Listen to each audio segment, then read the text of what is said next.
Well, I promised I was going to do it, and we're going to do it. This is going to be on my antenna system, which I promised I was going to shoot some video on.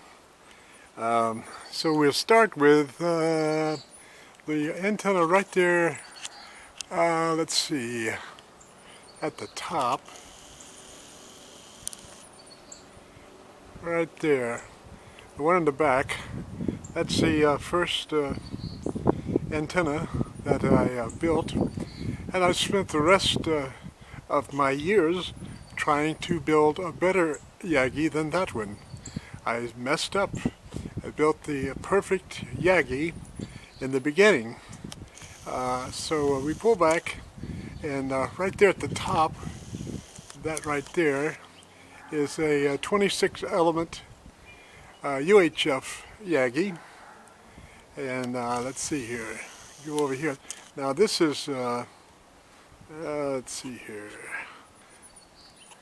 the Big Mama. I don't know if you can really see that one or not. It's got some holes in the way. There we go, that's the Big Mama. That is the antenna that I finally went to from Cushcraft. It's a 22-foot 19 element Big Mama. I went to that antenna to try to get a better signal than my original antenna that was has been so hot, and it did give me a better signal. 19-foot 22-foot 19 element did give me a hotter signal by one light. However, my original Yagi was actually quieter than the Big Mama, and that is because the Big Mama used what's called a T-match on the driven element, and a T-match is nothing more than a double gamma match. As if one gamma match isn't bad enough, a double gamma match is a big headache, and it's a capacitive fed driven element will always be noisier than a DC to ground driven element. So the antennas that we build are a DC to ground, half wave, half folded dipole driven element. These are extremely quiet and very, very efficient as far as capturing incoming and pushing the outgoing. So that in a nutshell is a bunch of my Yagis. Across over on the other side. Let me see if I can zoom over there. That's a 10 element that again we built to try to get a better signal than our original 7 element Yagi. These are all, incidentally, the 7 elements are on 8-foot booms. And over here, I guess it's hard to see as far as, oops, let's go this way. Sun in the viewfinder, but that right there is stack 7s and stack 20s. Stack 7s, 7 element VHF on either end, and stack 20s, the 2 elements in the middle. And from a distance it looks like they're all the same type of antenna, but if you get real close you can see, you can count the elements, and the 2 inside Yagis are 20 element and the 2 outside Yagis are 7 element. And let's see here, let's pull back from that, and now this is one of our towers. Right at the top there is a GP9 at probably about 75 feet. There's a 450 meg Yagi up there. Come on down, there's a 900 meg Yagi. Come on down, there's a, I think that's about a 14 element Yagi. And we go on our HF stuff. Right above me there is the 80 meter Yagi, 80 meter dipole, and that's a sloper. It runs from about 70 feet, 65, 70 feet in the tree, down to about 18 foot on a telephone pole.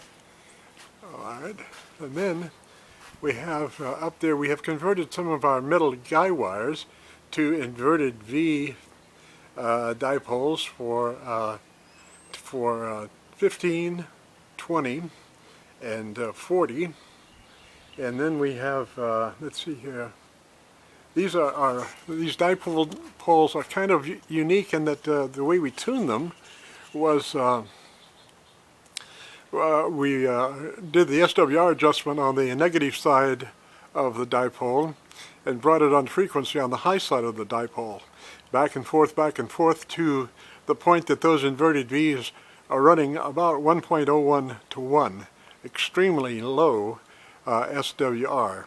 And it winds out then that the high side of the dipole is about maybe 20% longer than the negative side of the inverted V. So let's see here, this is another right there. I can't really see it, but I'm pointing that way. That's a 900 meg Yagi, another 900 meg Yagi. And like I say, that one over there is a 10 element Yagi. There's a high gain antenna there, vertical gain antenna. I'm not sure what it is, but I use it for monitoring. But this cluster here, I didn't build the tower after I built the my first Yagi, and I put it that antenna that competes with the first Yagi on up 10 feet higher than the original Yagi, but yet the original Yagi still outperforms that, even though it's 10 feet lower. And let's see, over here, this is my latest, and this is a 12 element, 16 foot 12 element antenna Yagi. And let's see, come on over. The place that I wound up storing them to try to keep them from getting damaged is on the deck, and that's some 12 element, let's see, no, I think that's 1, 2, 3, 4, 5, 6, 7, 8, 9, 10, 11 element Yagis there. And here are some more 11 element Yagis. And they're in a stack configuration, although I'm not really running them now, I'm just kind of storing them.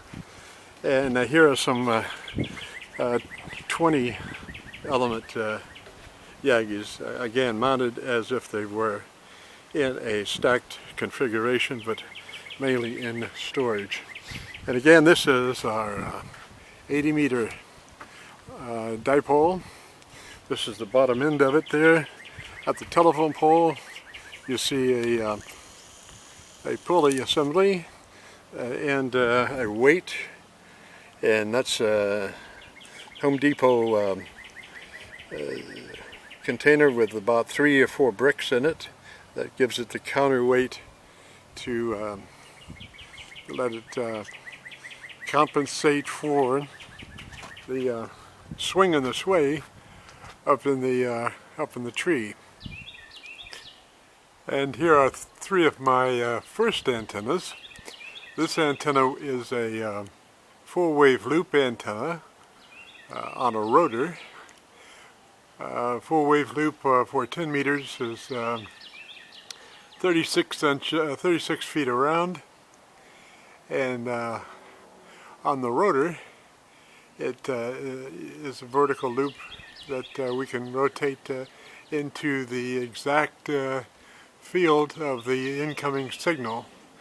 It's extremely quiet, in that it's a closed loop. And again, it's 36 foot round. This is PVC tubing, and I think that's RG6 that's tacked around the PVC frame. It's driven from the top, and again on a rotor that we can maximize the signal. The next antenna is a 5/8 wavelength for 10 meters. I don't know if you can pick that out, but there it is, 5/8 vertical for 10 meters. And the third antenna for 10 meters is a quarter wave antenna, side mounted at about 35 feet. It's kind of leaning off the tower at an angle.